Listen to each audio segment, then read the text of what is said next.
techies. Welcome to IT Tech Solution. I'm presenting a PySpark learning series. Here in this series, we'll be starting from the basics and then we'll dive into deeper into the concepts of Spark framework, and we will be using PySpark to write our codes. And we will cover from basics till up to advanced level.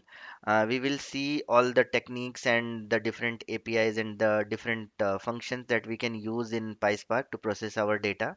And as far as this tutorial series is concerned, we will be doing a lot of hands-on. I'll be showing some practical tips and examples of each of the techniques that we have.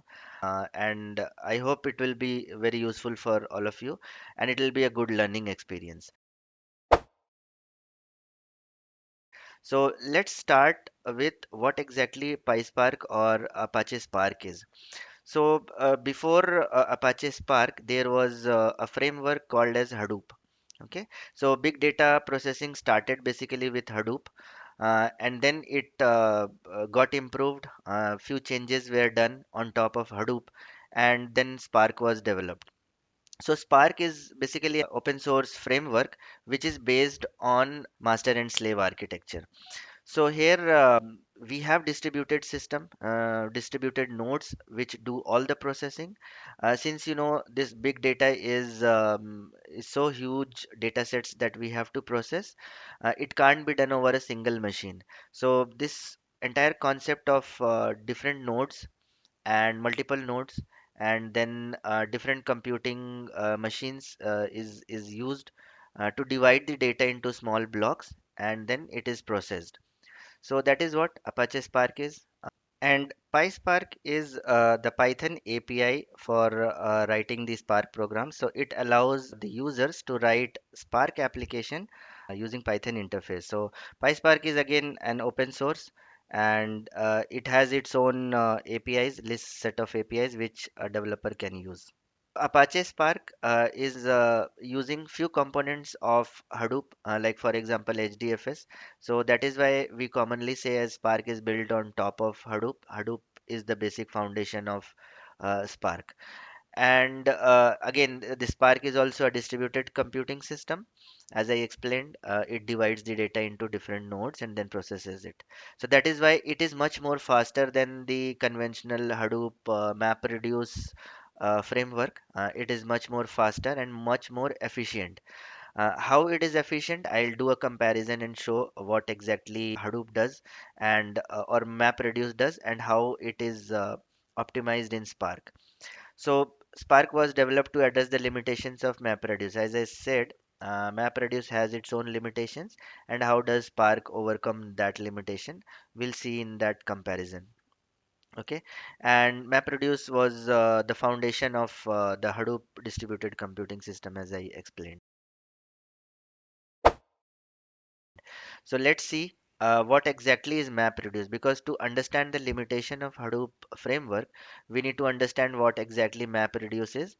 Basically, MapReduce is a kind of code that is written in Java, okay, and it does few steps to get to final result. Okay, so I'm just explaining. I'm not going to explain the code. Okay, we just need to understand how MapReduce works, what is the internals of MapReduce. Okay, so I have tried to explain that in this diagram. I'll go through it once. So this is a simple example of word count program, and that internally how that word count program works, and then it gives us the count of each of the words which is used in as an input in a file maybe. Okay, so here let's say our input is some text which contains few words. So I have written few words here like land, air, water, water, water, land, space, air, land. Let's take this example. So MapReduce has different, we can split it into different stages. Okay. So first stage is splitting. What it does is it reads this line, this entire text and divide this text into each line. So we have a few APIs where we can separate each line into a separate block. Okay, so for example, the first line land, air, water, it separates it out. The second line is water, water, land, and the third sentence is or the third line is space, air, land. So this is the splitting phase. So once that splitting phase is done, So it fetches, I mean, it gives that as input to the mapping stage. Okay, so for mapping stage, the output of splitting stage is acts as input. So for mapping stage, what it does for each word, it maps it into a key value pair. So it will take the first word from here, maybe parsing on spaces and all. So it will say that okay, land, and it will assign it a value as 1. Okay, similarly air 1, water 1. Similarly for all the other two lines as well. So it is water, water, land. So it will say water 1, land 1, space 1, air 1, and land 1. So this is the mapping stage. Okay. Now it shuffles it, and during the shuffle stage, what it does is it combines a single similar word into one block. Okay.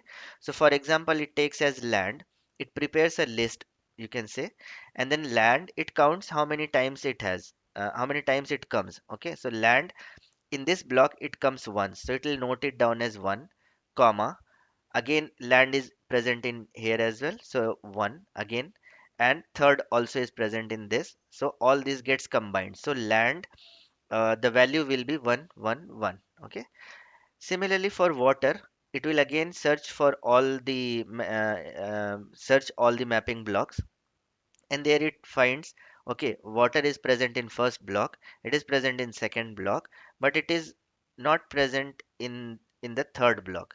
So you will see that water is coming two times here. Okay, so it will note it down that water is once in this first block and two times in the second block. So that is why it will give water as 1 1 1. Okay, this value will get assigned. So this way it shuffles. Okay, and similarly for air, it will see. So air is present once in this block. It's not there in this block, but it is there in this block. So air 1 comma 1. Last is space. So space, it is not there in first block, second block, and only it is present in the third block. So for space, it is only 1. Now this is shuffling stage where it basically combines each key and its values. Okay. Now comes the reducing stage. So it reduces the value. Okay, it basically it counts it. So land, it will assign a value that okay, it is 3 times 1, so land comma 3. So this it reduces, and it reduces the key value pair. So key is same, value it gets added up. For water, it comes as 3, air it comes as 2, and space it comes only as 1. So now this is the final reduced block, and all these reducers, it just combines it into a final output, and it says land 3, water 3, air 2, and space 1. So this way it works, and then it gives us the word count. But there is a very basic problem in this, which acts as a limitation of this map reduce. What happens exactly is, every time when it is passing the value to the next stage, it has to read it from the disk. Okay, so what happens here, first time when the input, we are triggering this program, it goes to disk. From the disk, it reads this entire file. Okay, then it does its own processing, it splits it into different steps, into different blocks. So while splitting, it will write it into again into disk.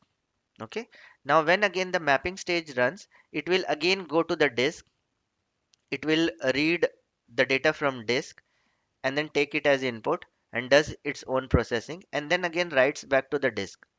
Shuffling stage again has to go to disk, read the output of mapping, do its processing, and then write it to disk. Okay, and reducing again stage does the same thing, it again has to read it, and then it has to do its processing and finally write it to the output. So this way, the data transfer, how many times it is happening, writing and then reading, again writing and reading. This is not very optimal way, because we are talking about big data, and in big data we have GBs of data, terabytes of data, petabytes of data. We can't every time go to the disk, write it and again read it. It is very inefficient. And these nodes, actually these are nothing but a physical computer systems, basically you can understand it that way. All the nodes have some CPUs, some cores, and some hard disk is attached to it. So hard disk, it's limited to its RPM, how fast it can read. So there is that limitation in this. So if we see the limitations of MapReduce, you'll see when the MapReduce job starts, first step is to read, the one that I explained, right? The first time it will read. Again, mappers, it will read from the disk and write it on the disk.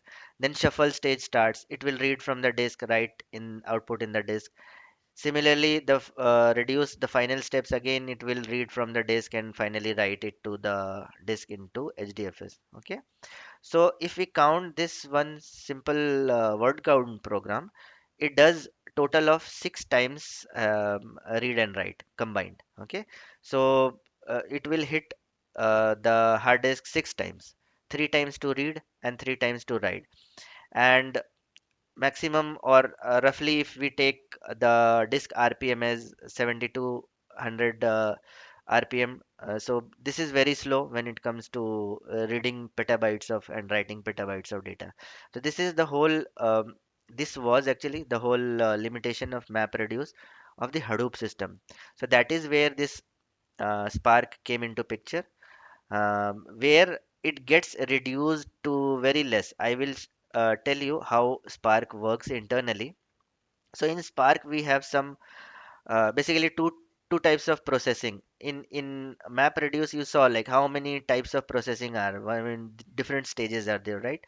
One is splitting, mapping, shuffling, reducing, and then finally writing to the output. When it comes to Spark, we have basically only two types of processing. First is called as transformation. The second one is actions. Okay, and Sparks make use of lazy evaluation. It creates a DAG. So what happens is we have a series of commands, okay, in the Spark program. We have series of processings, okay. So first processing, second processing, third processing. So all those processing actually doesn't happen at the moment when we run the program, okay. It keeps on reading the program and it keeps track of all the transformations, okay. If there are suppose a date column and we are trying to process it, we are trying to do some transformation in it, we want to add some days, we want to subtract some days, or maybe we want to change the format of the date. So whenever we are running the program and it is encountering those transformations, it is not going to trigger the data transfer, or it is not going to do the actual processing. It keeps those commands into its memory and it forms a DAG.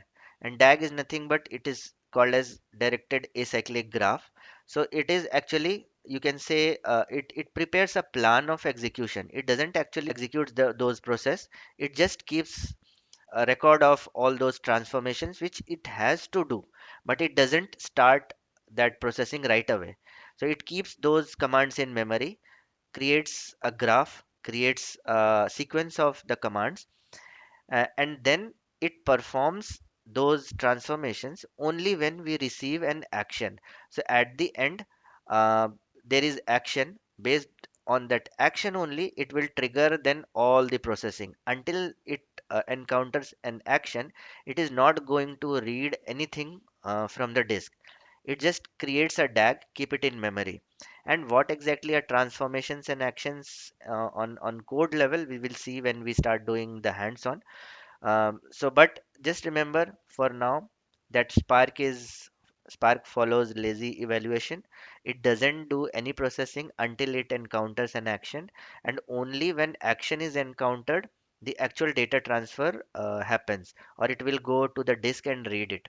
Another thing is Spark makes use of in-memory processing. So whatever block of data which it will read from the disk, it is not going to go back and write it back into the disk. So it will keep that data into its memory. Okay, it will keep it that data in memory until unless it performs an action. The data is not going to go back to the driver program. It will be more clear when I explain the architecture of Spark. So there is a concept of a driver program and then worker program, or driver node and worker node. So actually data resides in the worker nodes, and all the processing is happening in the worker nodes. So this way it minimizes the data transfer, and hence it is very efficient. So it has in-memory processing. It doesn't transfer any data from worker nodes to the driver. It keeps them in memory, and then when any action is performed, it takes that data from its own memory. It doesn't transfer to the main program, and there itself it processes it, and only the processed data or the filter data or whatever is the cleansed data, it finally, when action is performed, then it transfers the data back to the driver program, where we can write it into a file, or maybe do write it into a table or anything. Okay, so in memory processing is the concept which Spark uses. There are other things as well that makes it faster, right? Faster than MapReduce. So for example, a set of API which enables to accomplish in one Spark job. So what happens, as I said, there is sequence of commands, right? It keeps on executing one command, and then it keeps the data in memory, and then the second command and third command. So we have lot of APIs, lot of functions built in. And when it comes to PySpark, we have even more libraries which we can use, that we use in Python and process the data. So it has a lot of APIs which we can use, which makes it even faster. But in case of MapReduce, we might had to write different MapReduce for all of those functions. So here in one program we can do multiple types of processing, but when it comes to MapReduce, we may have to write many number of MapReduce to achieve the output which Spark is doing in a single job. Okay, so that might require more, two or more MapReduce jobs running one after the other, as I said, right? And because of all these enhancements which is done as part of Spark framework, we will be reading the data only once from the main driver program. We will read it, we'll keep those process data in memory, and then we will finally write it only once. So here the data transfer is very limited. So this is the benefits of Spark. This is high level architecture. I'll talk more about it in my next lecture, but for now, just for sake of understanding, I'm showing this. So here we have the driver program. As I said, it follows master and slave architecture. This is the master program or the driver program, and these are the slave nodes, okay, slave machines, which are the worker nodes. And all the data is present in all these worker nodes. So a big data is divided into small blocks and kept in multiple nodes. And when we run any application, it goes to the worker node and runs there as in these tasks. Okay, and then these worker nodes has their own cache memory. Now this, since the data is divided into different nodes, it has to process relatively a smaller number of data. Okay, smaller data it has to process. So it has its own cache where it can make use of the in-memory processing, and it will keep on processing and keep the data in it. It will not transfer back to the driver program until unless it encounters a action. So only when action is performed, all these worker nodes where the data was present for a given set of records, it will then transfer that data back to the driver program. We'll see all these concepts in detail in my next video. So this was just the theory of PySpark or Apache Spark. This is important to understand the future concepts that we'll be working upon. So I hope you liked it. If so, just subscribe so that you can stay tuned to my next videos in this series. Thanks a lot. Bye bye.